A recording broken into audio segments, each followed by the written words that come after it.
Mapasigarbuhong gilunsad ang 11 skills inventory training sa Mandaue City Fire Station.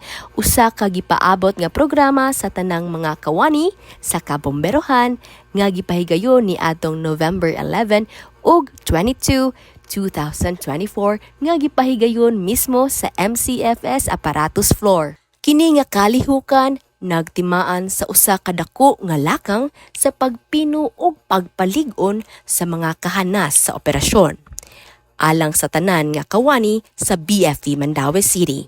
Ang duha ka grupo nga gilangkuban sa 91 ka mga personahe gikan sa opisina ug mga operasyon malampusong nakakumpleto sa hands-on skill refresher nga gikinahanglan isip mga bombero ug emergency responders. Ang tanang partisipante ni pasundayag sa ilang kahanas sa donning o doffing sa personal protective equipment nga adunay self-contained breathing apparatus.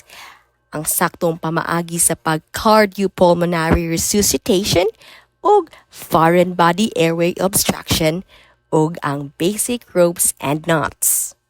Dugang pa, sila Fire Superintendent Arnel S. Abella, City Fire Marshal, kauban si Fire Senior Inspector Eranio A. Fernandez, Deputy, maoy nangulo sa maong panagtigom na kalihukan.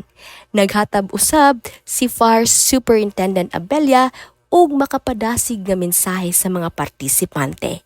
Gipasabot pa niya nga kini nga inisyatiba usa ka proactive nga pamaagi aron matubag ang mga gipangayo sa bisan unsang sitwasyon, madako o magamay man kini.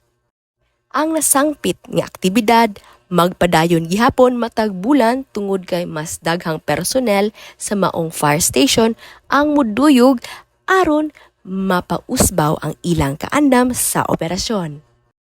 Kini nga inisyatiba nagsiguro nga ang matag miyembro sa BFP Mandaue City gikan man sa opisina o field operations masangkapan sa mga kritikal nga kahanas nga gikinahanglan aron epektibong makatubag panahon sa mga emerhensiya ug labaw sa tanan ang pasalig niini sa kaluwasan ug kaandam sa publiko. Alang sa BFP TV, madasigon alang sa kaluwasan sa publiko, kini inyong alagad, FO1 Reyna Ann Maries Umac Bastasa.